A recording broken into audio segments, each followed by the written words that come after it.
Good morning, brothers and sisters. Ah, Muli, ako'y maghahatid sa inyo ng mabuting balita ng Panginoong Hesus sa umagang ito.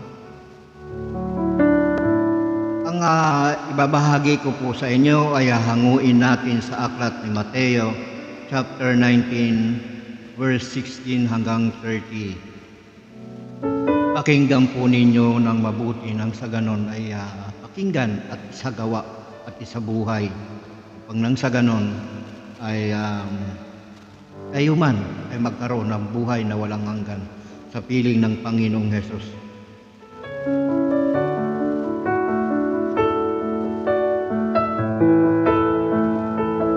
So pakinggan po ninyo, brothers and sisters.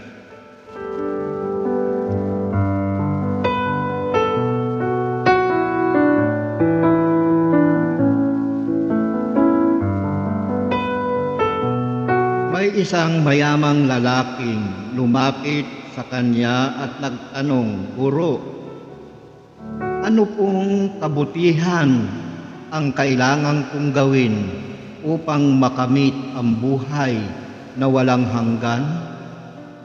Sumagot si Jesus, "Bakit mo ako tinatanong kung anong mabuti? Iisa lamang ang mabuti. Kung ibig mong magkamit ng buhay, sundin mo ang mga utos." "Alin-alin po?" tanong niya. Sumagot si Jesus, "Huwag kang papatay, huwag kang mangangalunya, huwag kang magnanakaw, huwag kang magsisinungaling sa iyong pagsaksi.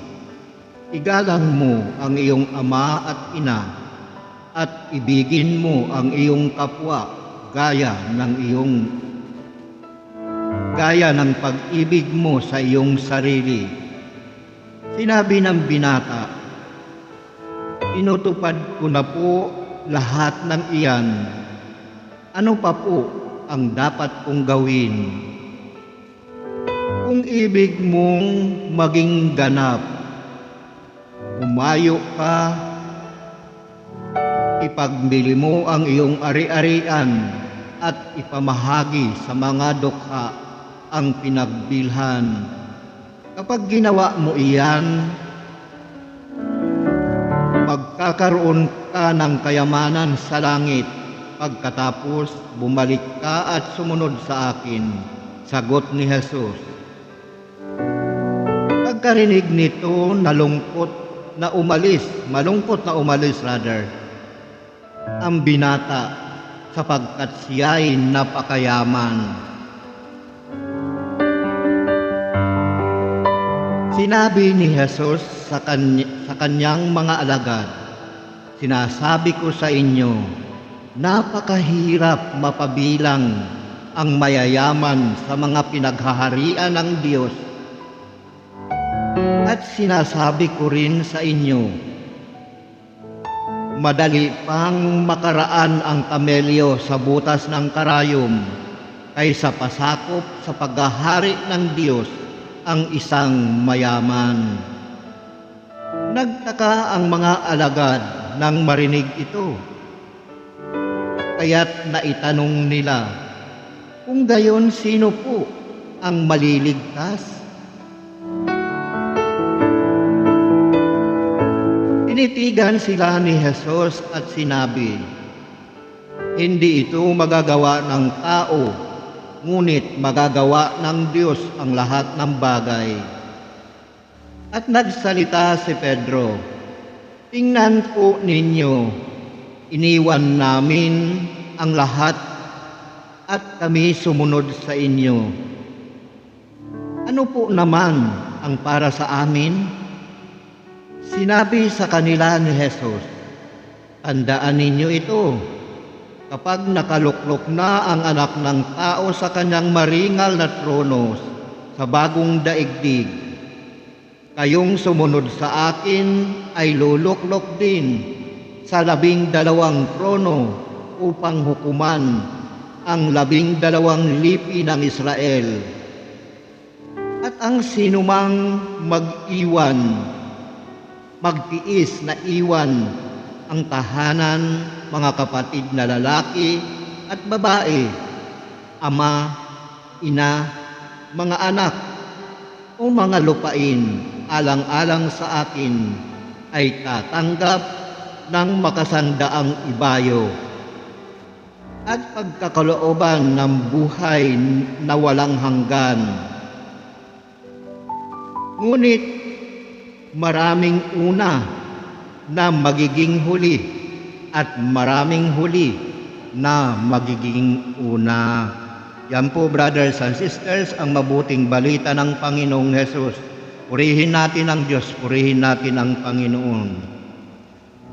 So, ano po ba ang dapat nating gawin doon sa sinabi ng Panginoong Hesus? Kung nais po nating magkamit ng buhay, ang sabi ng Panginoong Hesus, walang iba kung hindi sundin natin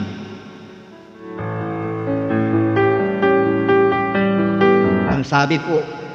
Sumagot si Jesus, bakit mo ako tinatanong kung ano ang mabuti? Iisa lang ang mabuti. Kung ibig mong magkamit ng buhay, sundin mo ang mga utos.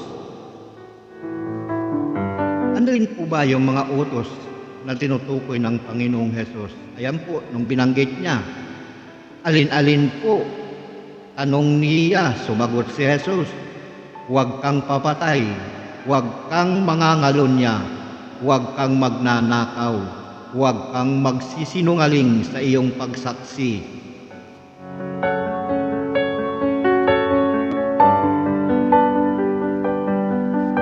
Igalang mo ang iyong ama at ina at ibigin mo ang iyong kapwa gaya ng pag-ibig mo sa iyong sarili. So, ang sabi ng binata dito, ang mayaman na ito po ay nagawa niya na. At naghahanap pa siya kung ano pa yung mga dapat niyang gawin. At sumagot si Jesus, kung ibig mong maging ganap. Ang sabi niya, humayo ka at ipagbili mo ang iyong ari-arian at ipamahagi sa dukha. Nalungkot ang mayaman na lalaking ito sapagkat ipamamahagi sapagkat mayaman siya.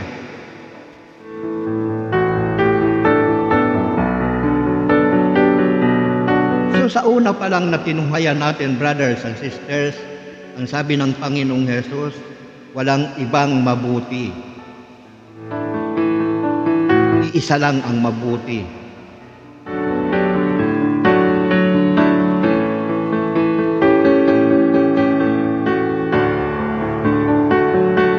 Ibig natin magkamit ng buhay, sundin mo ang mga utos, sabi ng Panginoong Hesus. So kung susundin po natin ang mga utos ng Diyos, ay dapat po natin na sundin po ito ng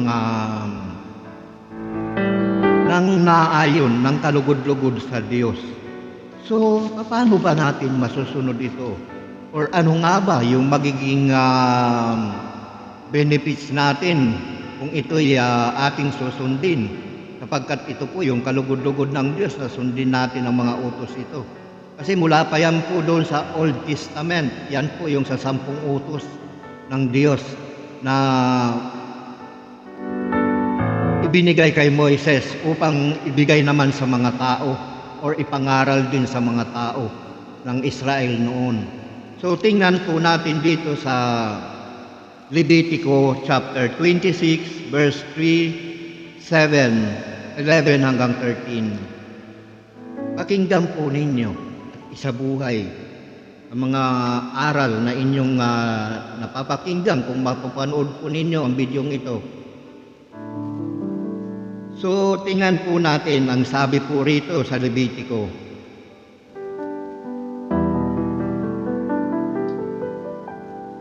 Kung susundin ninyo ang aking mga tuntunin at tutuparin ang mga utos ko, uulan sa kapanahunan at mamumunga ng sagana ang mga punong kahoy.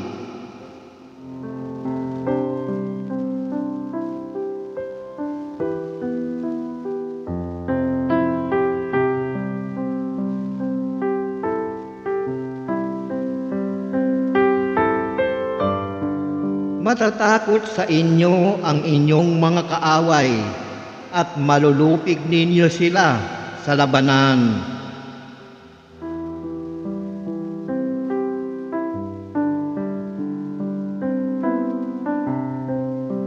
Maninirahan akong kasama ninyo at hindi ko kayo pababayaan. Ako'y inyong kasama saan man kayo magpunta.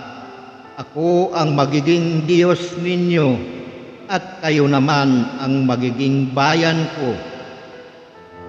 Ako si Yahweh, ang naglabas sa inyo sa Ehipto. Pinalaya ko na kayo, kaya't wala na kayong dapat ikahiya sa inyong kapwa bansa. So sa ating kapwa, wala na tayong dapat ikahiya, brothers and sisters, kung susundin po natin ang kanyang mga utos, ang mga tuntunin ng Diyos, sapagkat pinalaya na po tayo ng Diyos. Pinalaya na ang mga Israelita ito sa Ehipto, sa pagkaalipin nila sa Ehipto.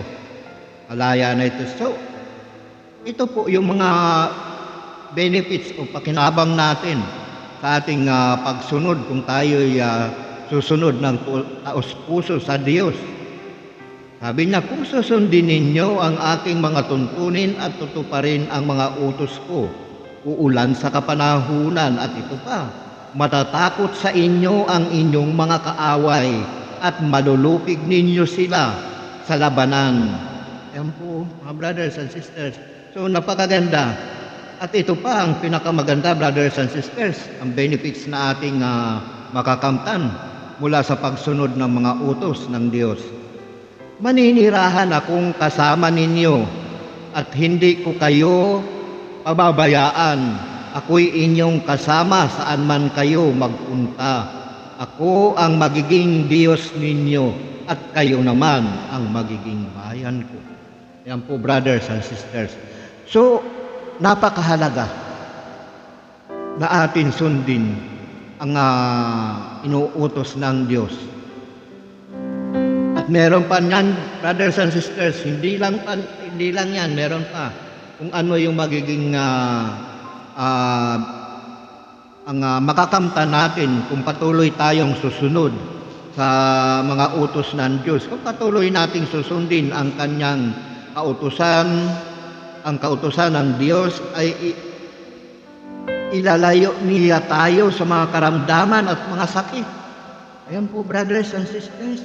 So, tunghayan po natin ito dito sa Deuteronomio chapter 7, verse 12, 15, 18, 21. So, tingnan natin, brothers and sisters. Ito po yung ang bunga ng pagsunod sa mga utos o tuntunin ng Diyos.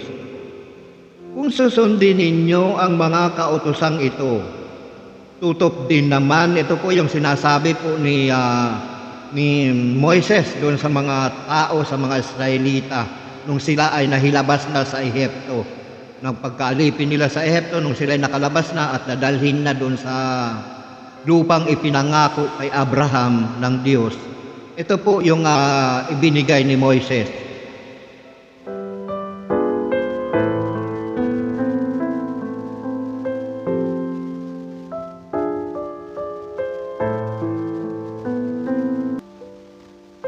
Ay sabi po ni Moses, kung susundin ninyo ang mga kautusan ito, tutop din naman ni Yahweh ang kanyang pangako.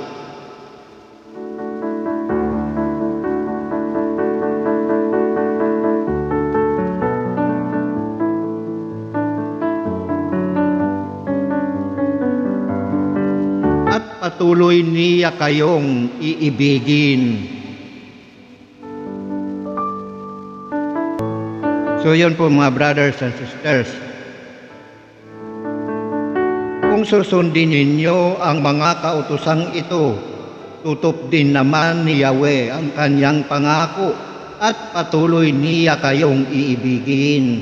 Yan po, dito sa baba, sabi niya, ilalayo niya kayo sa mga karamdaman, alinman sa mga sakit na pinaranas sa mga Ehipsyo, ay hindi niya padadapuin sa inyo, kundi sa inyong mga kaaway. Ayan po ang pangako, ayan pa yung mga privilege na ating matatanggap kung tayo ay magiging tapat sa Diyos at susundin natin ang kanyang mga utos, ang kanyang mga tuntunin. Ay hindi po tayo daranas ng sakit. At ito'y ipadadanas niya doon sa ating magiging kalaban o sa ating maging kaaway. Huwag kayong matakot sa kanilang dami at lakas. Alalahanin lamang ninyo ang ginawa ni Yahweh sa Paraon at sa buong Ehipto. Hindi kayo dapat matakot sa kanila, pagkat kasama ninyo si Yahweh, ang dakila at makapangyarihang Diyos. Ayan po mga brothers and sisters, hindi tayo padadapuin or padadapuan ng sakit man kung tayo'y patuloy na susunod sa Diyos. Susundin natin ang kanyang mga utos. Hindi tayo malulupig ng ating mga kaaway. At patuloy na tayong sasamahan. Ayan po mga brothers and sisters. So meron pa yan. Tingnan po natin dito sa Deuteronomio chapter 28 verse 1 hanggang 3. Tingnan po natin.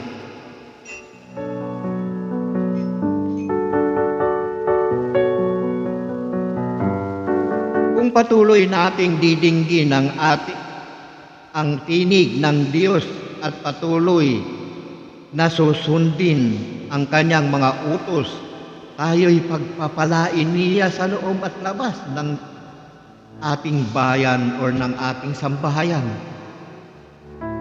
So, tingnan po natin dito sa Deuteronomio chapter 28. Ang sabi po rito, kapag dininig ninyo ang tinig ni Yahweh at sinunod ang kanyang kautusan, ibabantog niya kayo sa gitna ng mga bansa. Magaganap nga sa inyo ang mga pagpapalang ito kung susundin ninyo ang kanyang mga utos. Kayo'y pagpapalain niya sa loob at labas ng inyong mga bayan. Ang mga kaaway na magtatangkang lumaban sa inyo ay ipalulupig sa inyo ni Yahweh.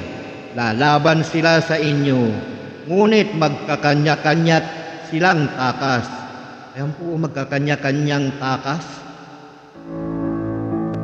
Kapag ang Diyos ang nagdesisyon, kung tayo'y laging sumusunod sa kanyang mga utos, brothers and sisters, ililigtas niya tayo, anumang paraan, anumang ating gawin, siya ay laging nasa sa atin.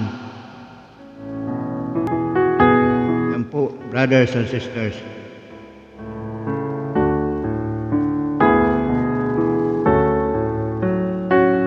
Pagpapalain niya ang inyong mga bangan at lahat ng inyong gagawin. Pagpapalain niya kayo sa lupaing ibibigay niya sa inyo.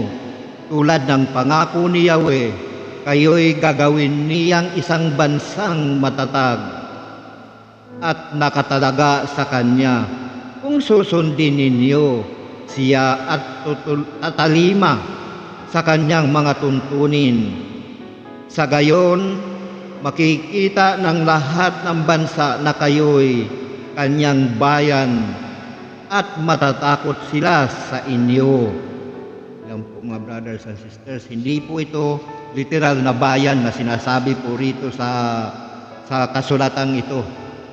Ito po ay tumutukoy ito sa atin, sa individual.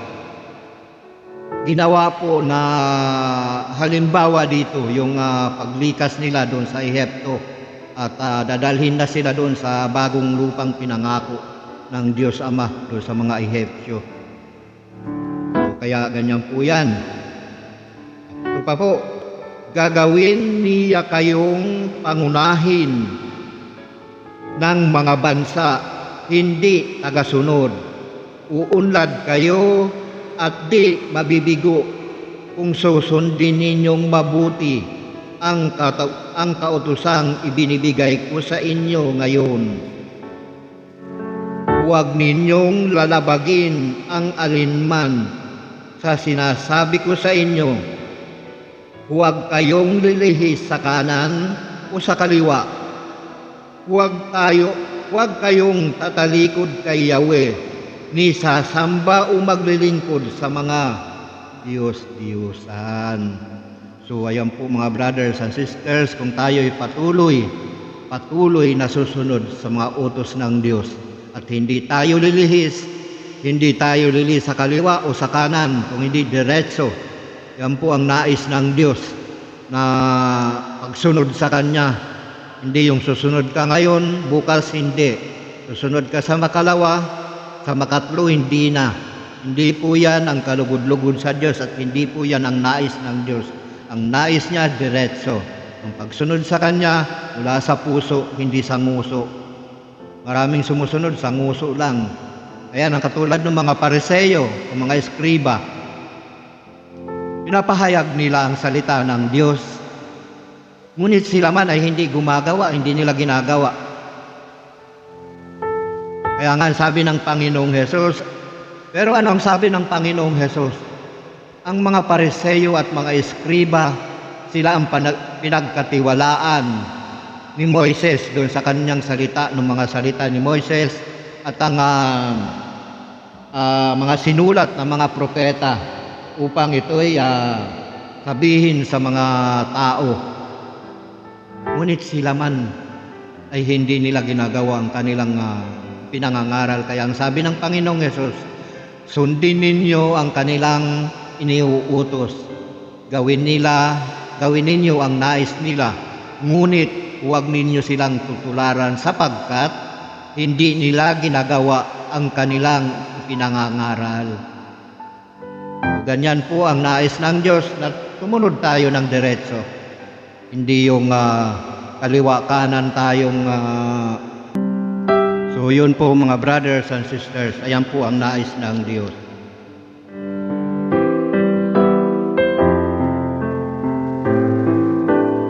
Ngunit ano pa po ang sabi dito sa 21 sa tinunghayan natin, dito sa Ebanghelyo nating tinunghayan?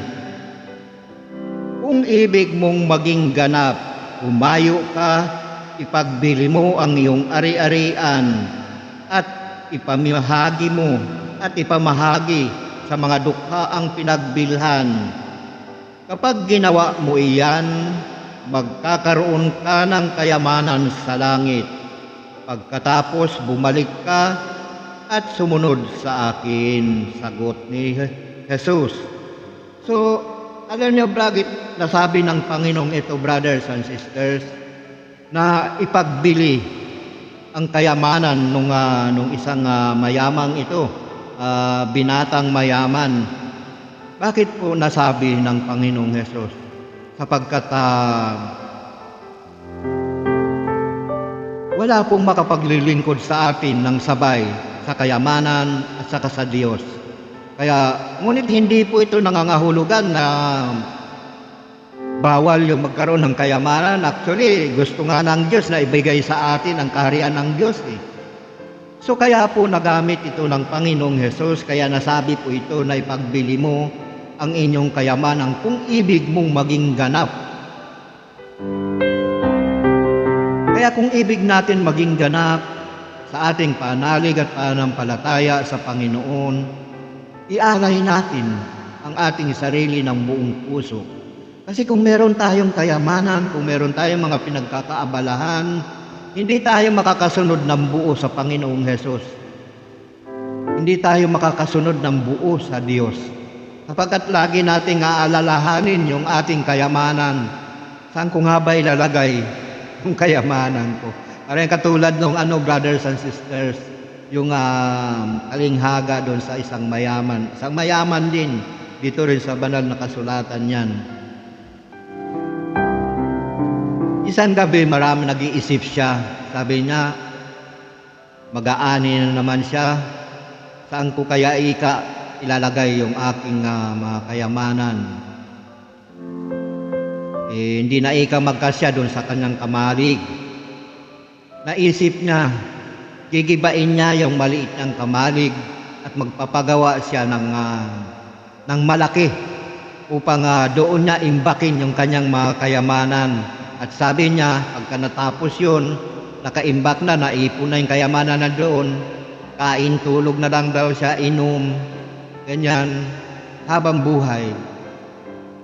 Ano ang sabi ng Diyos? Hangal, ngayong gabi ay kukunin ko na sa iyo yan, sapagkat ipinagkaloob lang sa atin yan.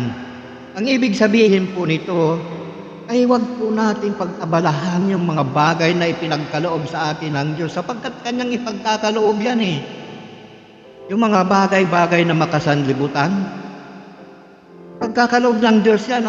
Ang point po kasi dito ng Panginoong Hesus, unahin muna natin ang Diyos. Unahin muna natin ang Panginoong Hesus. Bago yung mga bagay-bagay na yan na kailangan natin, hingiin natin sa Diyos, sapagkat ipagkakaloob yan sa atin, hindi yan ipagkakait. Sapagkat ikinalulugod, ang sabi nga ng Panginoong Hesus, sapagkat ikinalulugod ng inyong Ama, na ipagkaloob sa inyo ang kaharian ng langit. So, ang kailangan lang po natin ay unahin natin ang Diyos. So, tingnan natin, brothers and sisters, kung bakit nasabi ng Panginoong Hesus na kung ibig mong maging ganap, humayo ka, ipagbili mo ang iyong ari-arian at ipamahagi sa mga dukha ang pinagbilhan. Kapag ginawa mo iyan, magkakaroon ka ng kayamanan sa langit. Pagkatapos bumalik ka at sumunod sa akin, ang sagot ni Jesus. Sapagkat hindi nga po tayo makakasunod sa Diyos, sa Panginoong Jesus, kung tayo ay may inaalala. Kaya nga, sabi nga doon sa talinghaga, ang sabi nga ng Panginoong Jesus, ang sino mang nag-aararo na lingon ng lingon, ay hindi karapat-dapat sa akin. Kaya kung sumunod tayo ng diretso. Sabi nga doon sa tinunghayan natin kanina sa Deuteronomio, huwag kayong liliko sa kanan o sa kaliwa, huwag kayong liliko. Kaya ang nais ng Diyos, hindi yung palingalinga tayo, parang may kinatatakutan tayo. Kailangan diretso sa Panginoon. Siya ang tingnan natin. Hindi yung sasamba ka bukas, sa makalawa, hindi na. Pagpupuri ka bukas, sa makalawa, hindi na. Hindi po ganun ang gusto ng Diyos. Ang gusto niya, diretso. Ayun ang nais ng Diyos para sa atin. So, tingnan po natin ito dito sa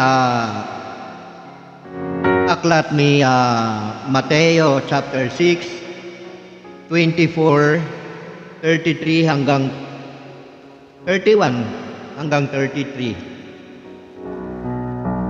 Kung bakit po nasabi ng Panginoong Hesus na kailangang ipagbili mo yung kayamanan mo kung nais nating maging ganap. Yan po ang kalugod-lugod sa Diyos or ganap na pagsunod sa Diyos. Yan natin, walang makapaglilingkod ng sabay sa dalawang Panginoon sapagkat kapuputan niya ang isa at iibigin ang ikalawa, paglilingkuran ng tapat ang isa at hahamakin ang ikalawa. Hindi kayo makapaglilingkod ng sabay sa Diyos at sa kayamanan. Ayun po. Kaya po sinabi doon sa Ebanghelyo na ating tinunghayan, kaya po sinabi ng Panginoong Hesus,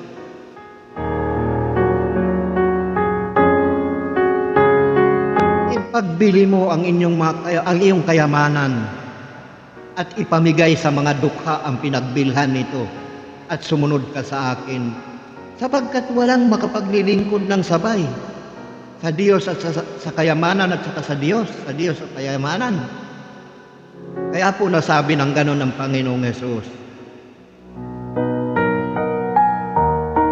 Apo, kaya't huwag kayong mabalisa tungkol sa inyong kakanin, iinumin o daramtin, sapagkat ang mga bagay na ito ang kinahuhumalingan ng mga taong wala pang pananalig sa Diyos.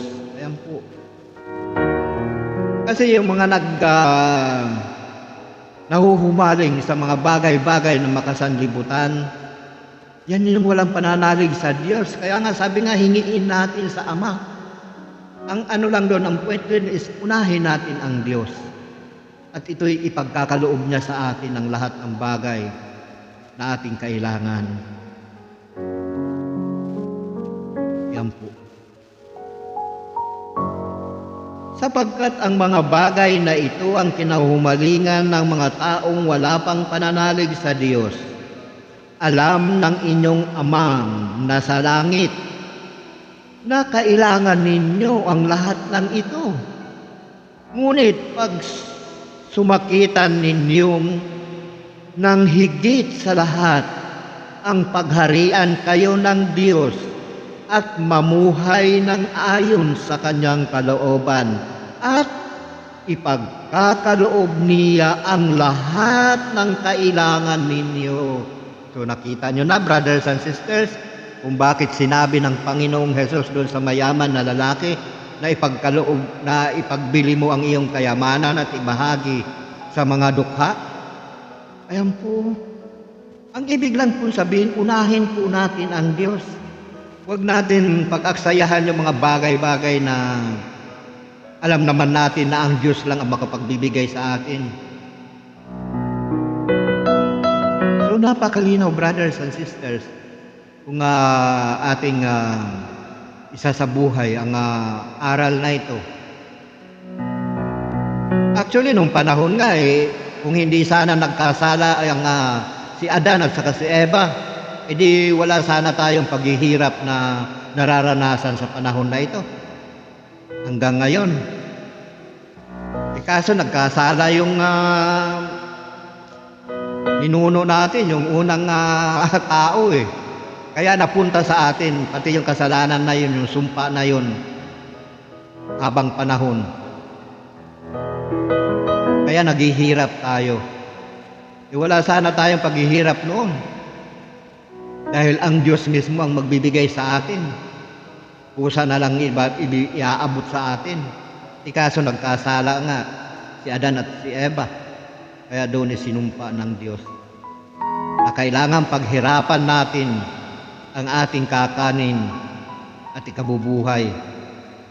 Kailangan pagpawisan habang panahon ng sabi ng Diyos sa Genesis. So ganyan po, kailangan po ang pagsunod natin sa Diyos ay diretso, hindi kaliwa, hindi sa kanan. Yan po ang nais ng Diyos.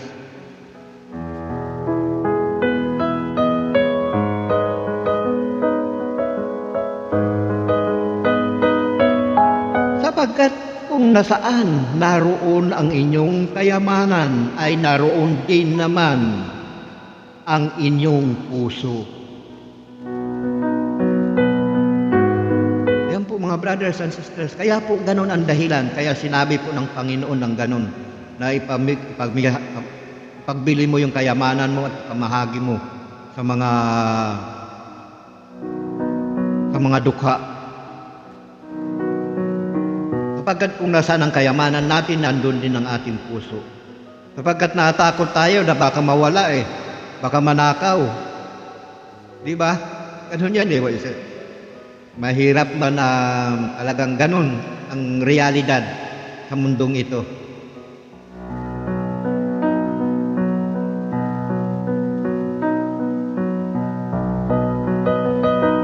So tingnan pa natin dito sa Lucas chapter 12, verse 33 hanggang 34.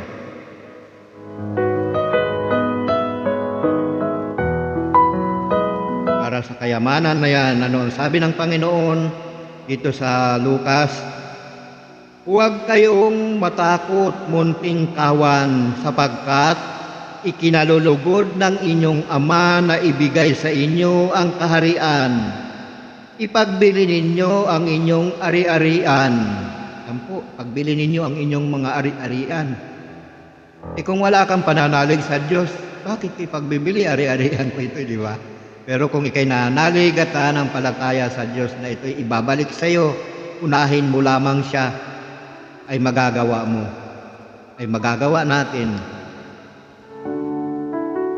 At mamigay kayo sa mga dukha, gumawa kayo ng mga lukbutang hindi naluluma, at mag-impok ng kayamanan sa langit na hindi nakukulangan, sapagkat dooy walang nakalalapit na magnanakaw at walang makapaninirang tanga. Sapagkat kung nasaan naroon ang inyong kayamanan, ay naroon din naman ang inyong puso. Ayan po ang dahilan kung bakit sinabi ng Panginoong Yesus na ipagbili nyo ang inyong kayamanan. Ipagbili mo ang inyong kayamanan doon sa ebanghelyo na ating tinunghayan. Kasi marami pong balakin.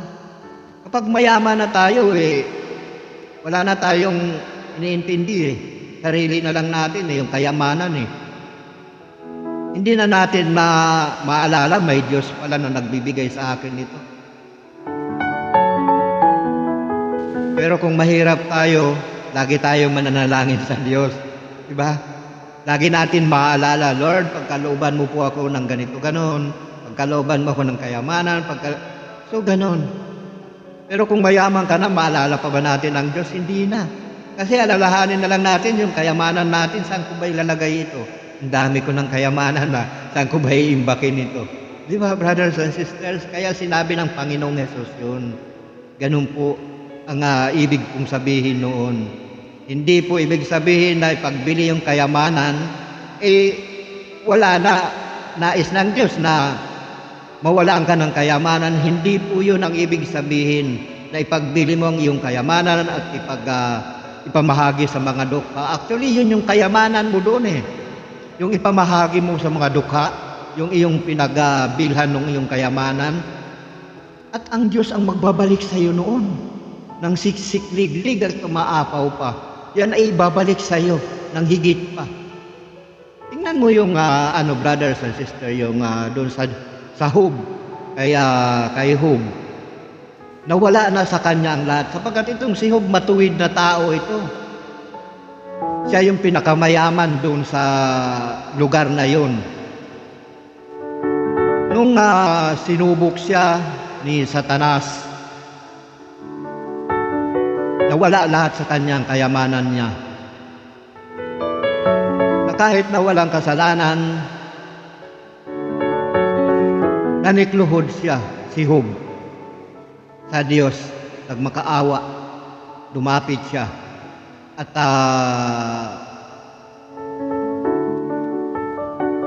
tinanggap niya sa buhay niya yung pagkakasala niya at tumingi siya ng tawad. Ano ang nangyari? Ibinalik niya kay Hub yung kayamanan niya na nawala. At doble pa. Ganyan po ang Diyos. Hindi ibig sabihin ipagbili mo yung kayamanan mo, ayaw na ng Diyos na maging mayaman ka. Hindi. Katulad po nung tinunghayan natin, ang nais nga ng Diyos, ibigay sa atin ang kaharian ng langit, ang kaharian ng Diyos. Kaya nga lang po, marami po sa atin kasi, nakakalimutan na natin ang lumikha. Instead na yung alalahanin natin ay ang lumikha, lagi natin pinag-uukulan ng pansin yung mga nilikha. Yung mga nilikha, nakakalimutan na natin ngayon ang lumikha. Ang Diyos ang lahat, ang nagbibigay ng lahat ng bagay sa ibabaw ng mundong ito. Sapagkat binuhay niya tayo, pinabinigyan niya tayo ng buhay, tungkulin niya ng Diyos na tayo ibigyan niya rin ng mga biyaya at pagpapala kung tayo'y susunod sa Kanya. Kung tayo'y magsisisi sa ating mga kasalanan at magbabalik loob sa Kanya.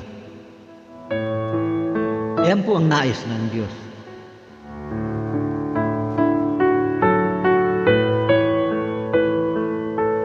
Ayan po. Sapagkat kung nasaan naroon ang inyong kayamanan, ay naroon din naman ang inyong puso.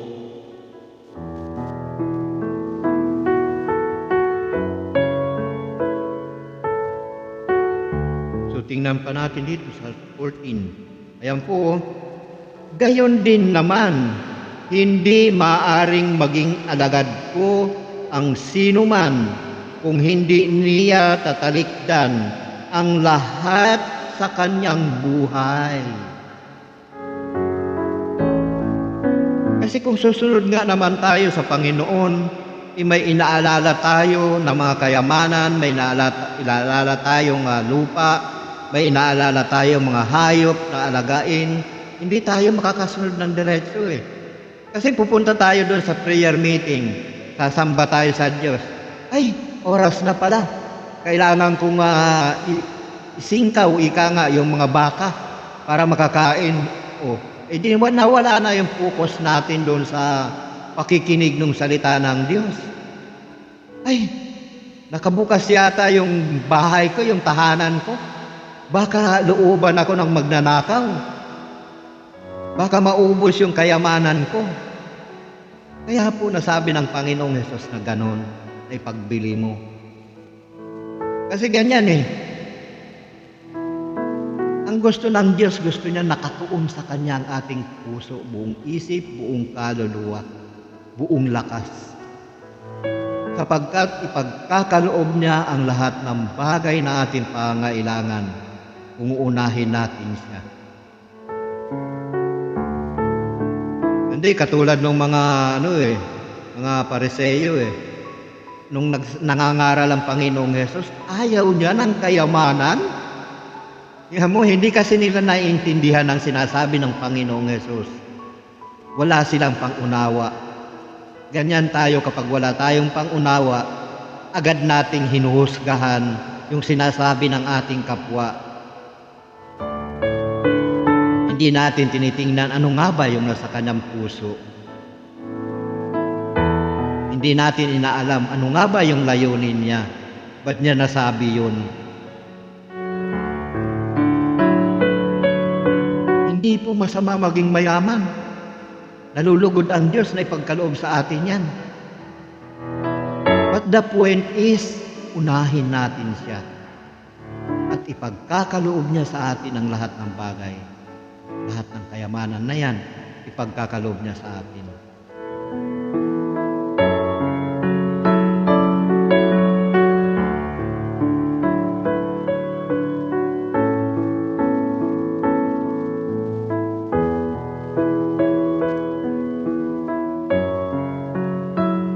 Ang sabi pa po dito,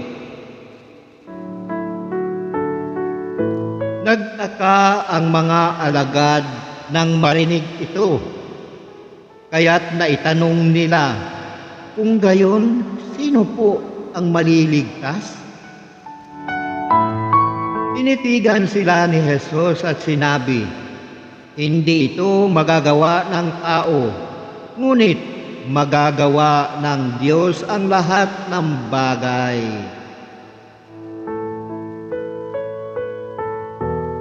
Hindi daw magagawa ng tao mga bagay-bagay, ngunit ang Diyos lahat magagawa, lahat ipagkakaloob sa atin.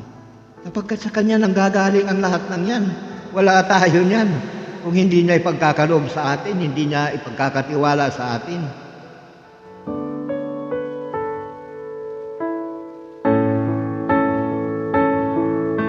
So ano po ang ibig sabihin? Kasi nagtanong po dito si Pedro eh. Or nakita ang nagtaka ang mga alagad nang marinig ito. Kaya't naitanong nila kung gayon, sino po ang maliligtas? Tingnan natin dito, brothers and sisters,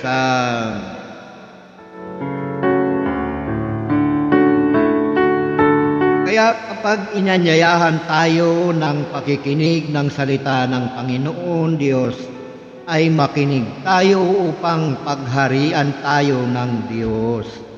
So tingnan po natin dito sa aklat ni Lucas chapter 14 verse 15 hanggang 24, kung sino nga ba yung maliligtas. Pagkat sabi nga, nagtaka yung mga alagad kung sino daw yung maliligtas.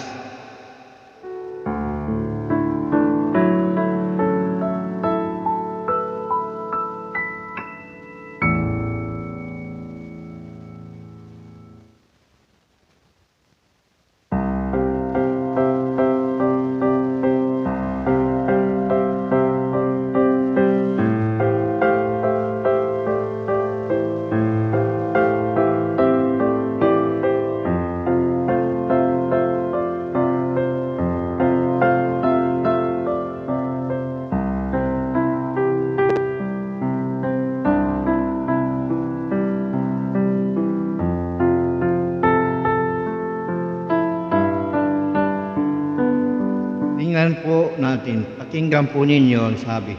Narinig ito ng isa sa mga kasalo niya sa hapag at sinabi nito kay Jesus, "Mapalad ang makakasalo sa hapag sa kaharian ng Diyos." Sumagot si Jesus, "May isang lalaking naghanda ng isang malaking piging at marami siyang inanyayahan. Nang dumating ang oras ng piging, inutusan niya ang kanyang mga alipin at ipinasabi sa mga inanyayahan, 'Halina kayo, handa na ang lahat.' Ngunit nagdahilan silang lahat. Ang sabi ng una, 'Nakabili ako ng bukid at kailangan kong puntahan. Kayo na sana ang bahalang pagpaumanhin sa akin.' At sinabi ng isa, 'Nakabili ako ng 5 paris na baka at kailangan kong isingkaw para masubok. Kayo na sana ang bahalang magpaumanhin sa akin.' Sinabi naman ng isa pa, 'Bagong kasal ako, kaya hindi ako makakadalo.' Bumalik ang alipin at ibinalita ito sa kanyang Panginoon. Nagalit ito at sinabi sa alipin, 'Lumabas kang madali sa mga lansangan at makikipot na daan ng lungsod at isama mo rito ang mga pulubi, mga pingkaw, mga bulag, at mga pilay.' Pagbabalik ng alipin ay sinabi niya, 'Panginoon, nagawa na po ang iniuutos ninyo, ngunit maluwag pa.' Kaya't sinabi ng Panginoon sa alipin, 'Lumabas ka sa mga lansangan at sa mga landas, at pilitin mong pumarito ang mga tao upang mapuno ang aking bahay. Sinasabi ko sa inyo, isa man sa mga unang inanyayahan ay hindi makakatikim ng aking handa.'" Kaya narito po ang payo ng Panginoon, ang sabi niya,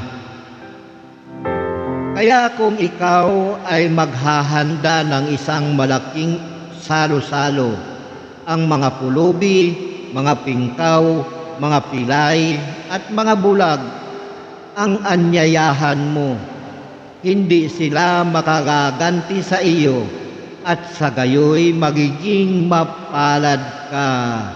Gagantihan ka ng Diyos sa muling pagkabuhay ng mga banal."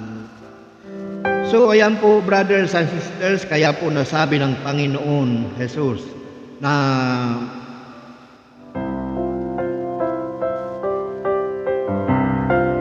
sino ang maliligtas. Ang sabi nung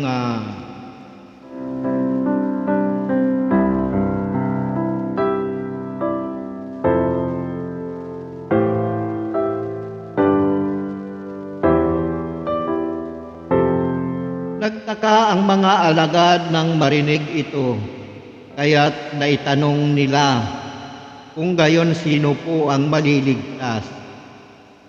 Tinitigan sila ni Jesus at sinabi, hindi ito magagawa ng tao, ngunit magagawa ng Diyos ang lahat ng bagay.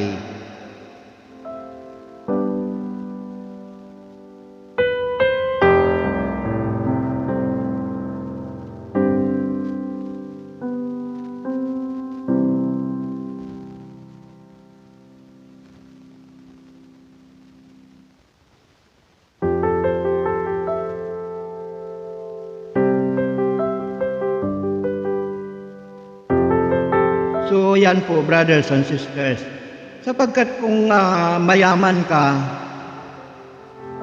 bibihira ang pinaghaharian ng Diyos. Ang sabi nga kanina doon sa tinungayan natin na Ebanghelyo, na hindi paghaharian, sapagkat tingnan mo, nung nag-invite ang isang haring ito doon sa isang piging, inanyayahan niya na yung mga unang inanyayahan niya. Sabi niya, handa na ang lahat. Kakain na lang. Ngunit hindi pa sila umaten. Ganito po marami sa atin yung mga inaanyayahan natin na tara makinig tayo ng salita ng Diyos. Ngunit anong ginagawa natin? Instead na salita ng Diyos sa pakinggan natin, kung ano-anong salita yung pinapakinggan natin. Kaya hindi tayo pinaghaharian ng Diyos. Kaya hindi tayo maliligtas. Kasi kung ano-anong mga salita ang pinakikinggan natin. Isa na rin ako dyan, brothers and sisters. Minsan kasi, di ko rin maiwasan ng ganyan na sa social media, minsan nanonood din ako. Pero yung puso ko nandun sa Diyos. Hanggang sa panood lang ako, hanggang doon lang sa mata. Pero ang puso ko ay nasa Diyos na, naglilingkod. Marami po kasi sa atin ng ganyan. Or isa na rin ako doon. Ngunit pinagsisikapan ko na ito'y ma-overcome ko. Kapagkat ang lahat, ang sabi nga, ang mabuting sanga ay lilinisin ng Diyos at patuloy na lilinisin hanggang sa maging ganap.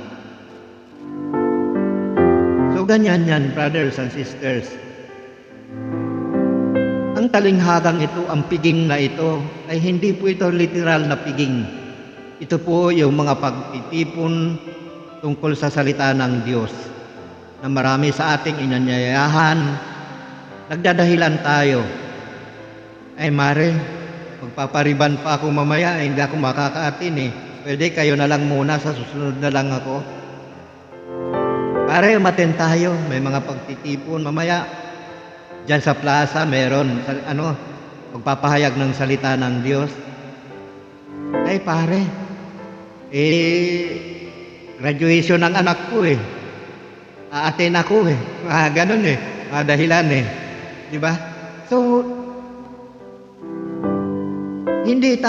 wala sa isip natin yung talagang pagsunod sa Diyos, kasi kung talagang sumusunod tayo sa Diyos, pagka sinabing may nagsasalita doon tungkol sa salita ng Diyos, dapat matutuwa tayo na makapakinig ng salita ng Diyos, ng aral ng Diyos. Sabi nga, pag-ukulan natin ang pansin, papurihan natin at pasalamatan yung lumalang, hindi yung nilalang. Lahat tayo nilalang So doon pa lang mali na tayo. Ang pag-uukulan natin ng pansin, hindi masama yun, brothers and sisters. Kung maganda rin ang ginagawa niyo, pag-ukulan natin ng pansin. But before that, unahin natin ang Diyos. Hingiin natin, halimbawa, Lord, pwede bang makaakin ako doon sa ganito, ganon. Hilingin mo yung sign sa Kanya. Kung ipagkaloob sa'yo, dumating yung sign na yun, granted na pinapayagan ka ng Diyos, so pwede ka nang pumunta. Hindi eh. Pag inanyayahan ka kaagad nung sige tara magbibihis lang ako. Diba? Walang kabog-abog, hindi mo lang naman sinalang-alang sa Diyos. Lord, kailangan ba or dapat ba akong pumunta sa ganito? Or ligtas ba ako roon? Ganon. Ang ibig sabihin ng ebanghelyong ito na tinunghayan natin, brothers and sisters, nawawala yung focus natin sa Diyos. Napupunta na tayo doon sa mga bagay-bagay na walang may bubunga na maganda. So sa magandang balita nito, brothers and sisters, ini-encourage po tayo na pag-ukulan natin ng pansin, ng halaga, ang kautusan ng Diyos at sundin natin ng buong puso, buong isip, buong lakas at buong kaluluwa. Ayun yung mga utos eh. At ibigin mo ang iyong kapwa tulad ng pag-ibig mo sa iyong sarili. Kasi doon po nabuo yung kautusan ni Moises doon sa Old Testament at saka yung mga sinulat ng mga propeta. Nabuo po doon sa pag-ibig na yun nung pagdating na ng Panginoong Hesus. Doon po nakasalalay ang lahat ng kautusan na yun mula doon sa kay Moises hanggang doon sa mga propeta.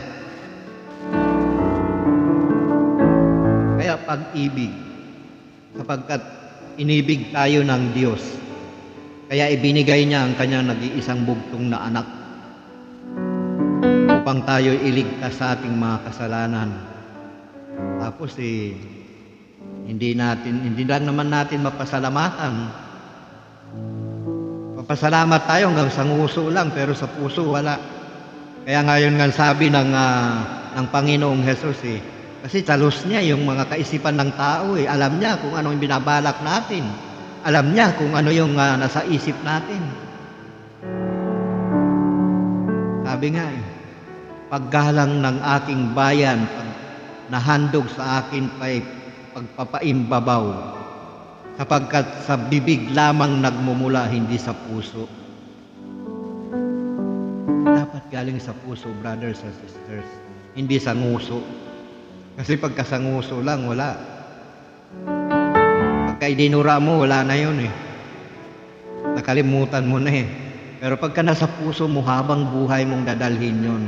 Habang buhay ka, maaalala mo ang Panginoon na siyang nagligtas sa atin.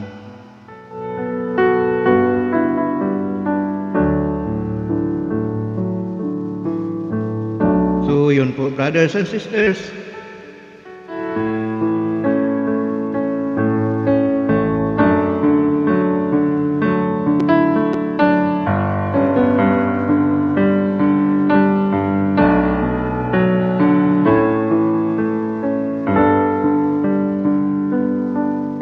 Nagtaka ang mga alagad nang marinig ito, kaya't naitanong nila kung gayon, sino po ang maliligtas?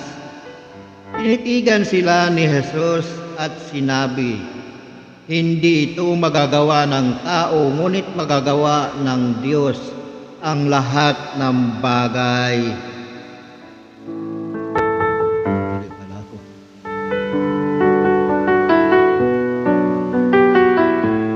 Sino ang maliligtas? Ang sabi nung ang tanong niya.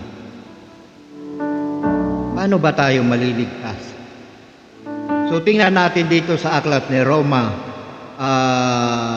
chapter 10, verse 9 hanggang 11. Kung paano nga ba? Ang sabi kasi dito, nagtaka ang mga alagad nang marinig ito, kaya't naitanong nila, kung gayon, sino po ang maliligtas? Tinitigan sila ni Jesus at sinabi, hindi ito magagawa ng tao, ngunit magagawa ng Diyos ang lahat ng bagay. So tingnan natin dito sa aklat ng Roma, chapter 13, verse 9 hanggang 11. para makamtan natin, brothers and sisters. Sabi nila, kung ipapahayag ng inyong mga labi na si Jesus ay Panginoon at mananatili ka ng buong puso at mananalig ka ng buong puso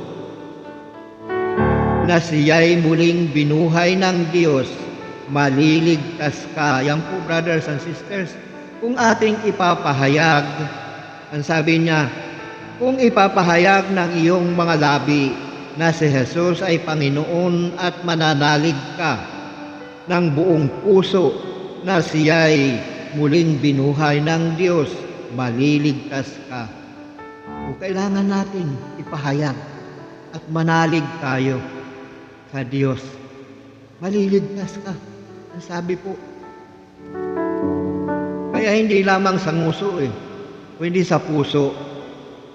Sapagkat nananalig ang tao sa pamagitan ng kanyang puso at sa gayoy napawawalang sala at nagpapahayag sa pamagitan ng kanyang labi at sa gayoy naliligtas. Sinabi ng kasulatan, hindi mabibigo ang sino mang nananalig sa Kanya. So ayan po, brothers and sisters, kailangan ipahayag natin sa ating puso. Doon tayo maliligtas na si Jesus ay muling binuhay ng Diyos at manalig tayo sa Kanya. Kasi hindi rin tayo maliligtas kung hindi tayo mananalig sa Kanya. Kailangan manalig tayo na ang Panginoong Jesus lamang ang makapagliligtas sa atin. Yan po, brothers and sisters.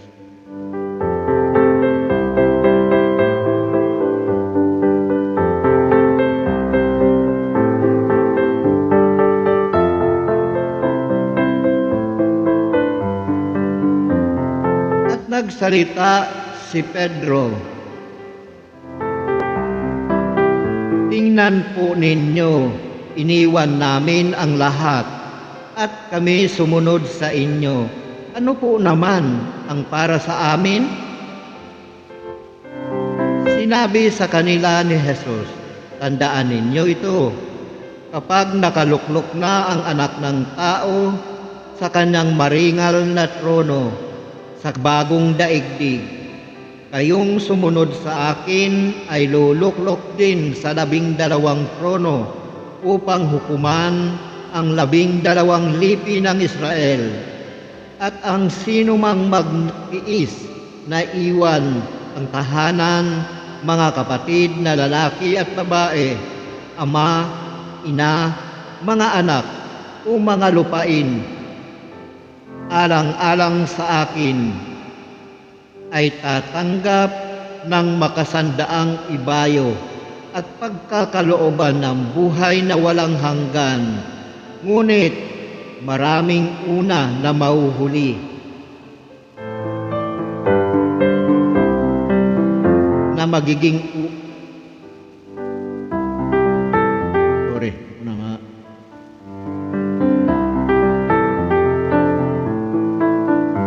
Ngunit maraming una na magiging huli at maraming huli na magiging una.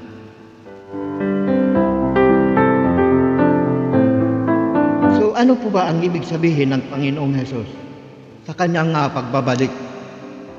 Na ang lahat ng sumunod sa kanya o nag-iwan, actually hindi po ito literal na iiwan mo yung pamilya mo, iwan mo yung mga anak mo o kapatid mo. Hindi po ito literal. Ito po ay spiritual na pangungusap po.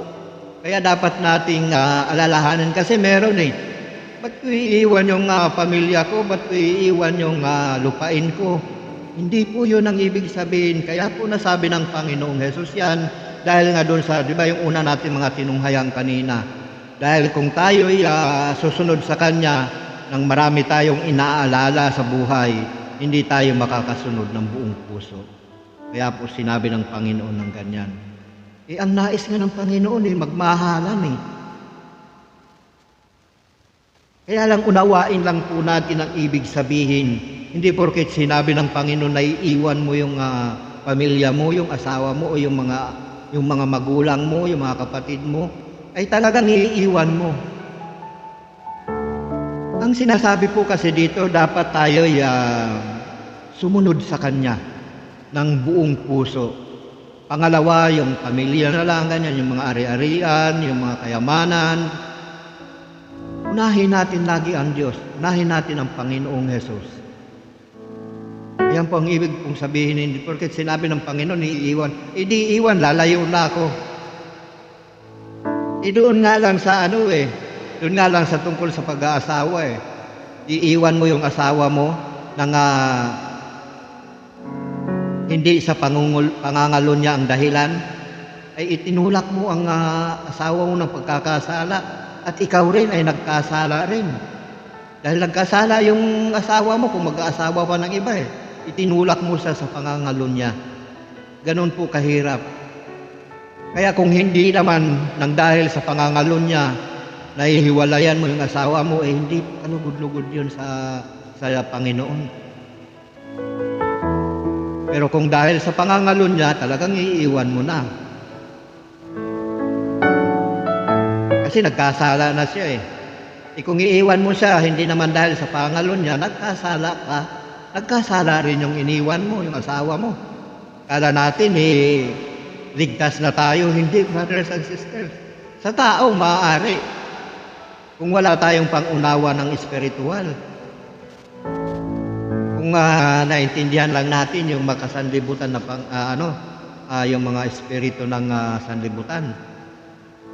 Pero kung nasa atin ang espiritu ng Diyos, ang Espiritu Santo na banal, maunawaan po natin ang mga bagay-bagay sa Ebanghelyo na atin na tinutunghayan.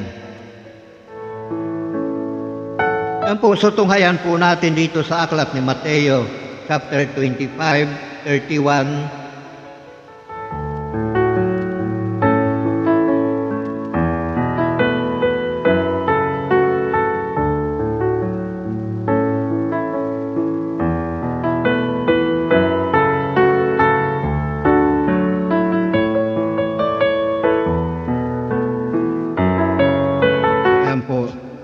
Ang sabi po, darating ang anak ng tao bilang hari, kasama ang lahat ng anghel, at luluklok sa kanyang maringal na trono. Sa panahong iyon, titipunin sa harapan niya ang lahat ng tao. Sila'y pagbubukod-bukurin niya tulad ng ginagawa ng pastol sa mga tupa at sa mga kambing. Ilalagay niya sa kanyang kanan ang mga tupa at sa kaliwa ang mga kambing. At sasabihin ng hari sa mga nasa kanan, halikayo, mga pinagpala ng aking ama. Pumasok na kayo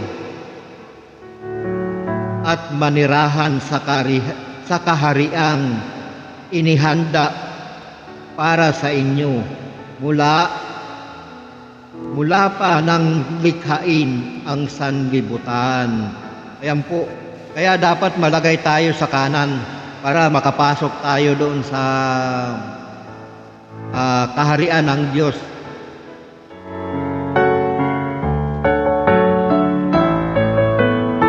At sasabihin naman niya sa mga nasa kaliwa, lumayo kayo sa akin, mga sinumpa. Kayo'y papasa apoy na di mamamatay, na inihanda para sa dyablo at sa kanyang mga kampon.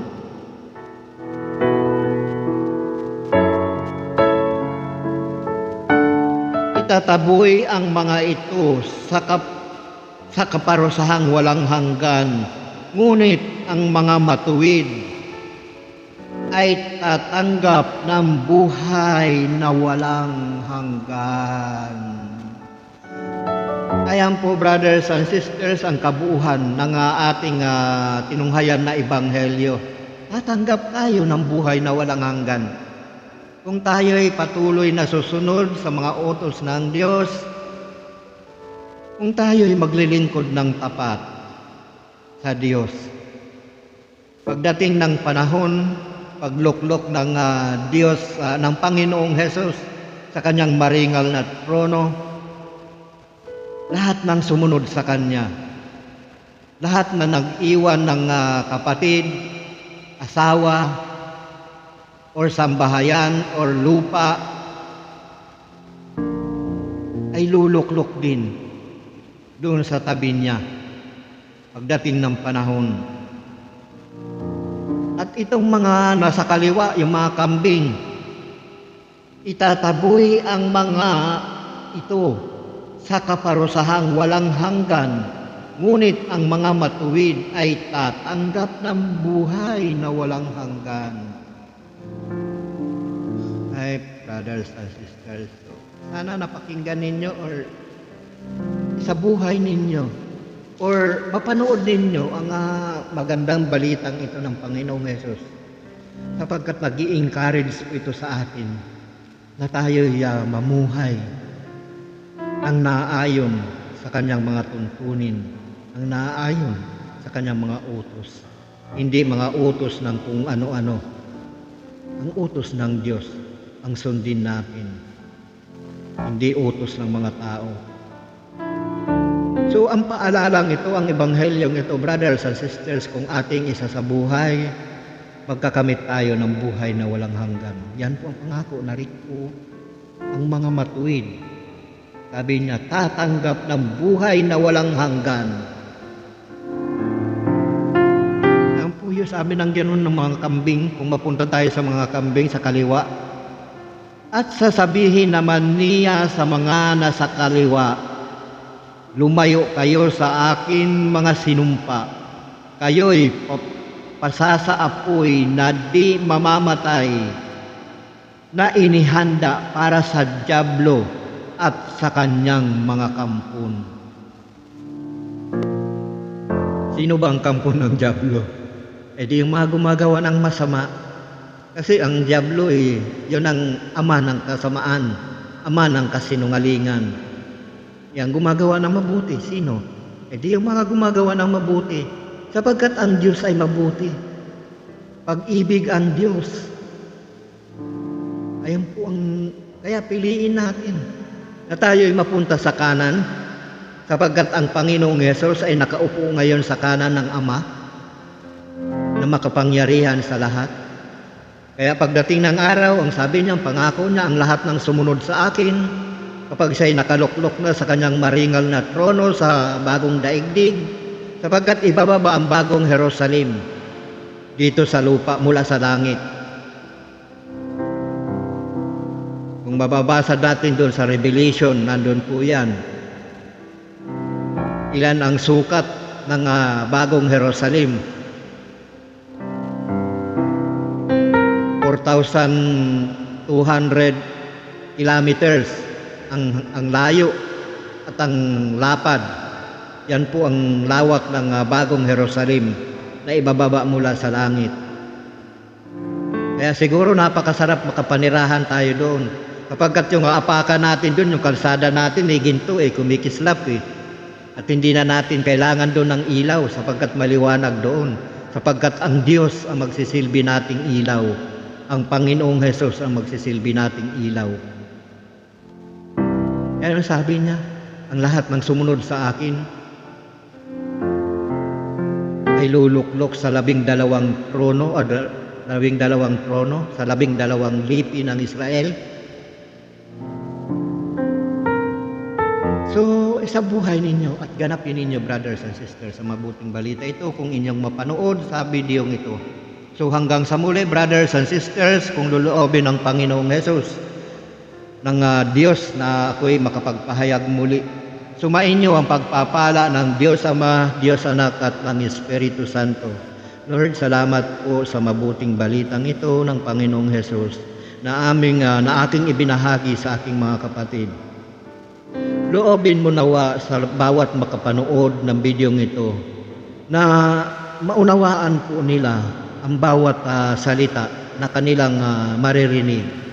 At sana'y isabuhay nila at ganapin upang nang sa ganon ay sila man ay makasama ng Panginoong Hesus sa kanyang trono, sa kanyang upuan na sa iyong kanan, Ama. Maraming salamat po. Salamat din po, Lord God, sa banal na Espiritu Santo na siyang gumabay sa akin at nagturo ng mabuting balitang ito. Maraming salamat po, Lord God, in Jesus' name. Thank you, Lord. Thank you, Jesus. Hanggang sa muli, brothers and sisters. God bless you all.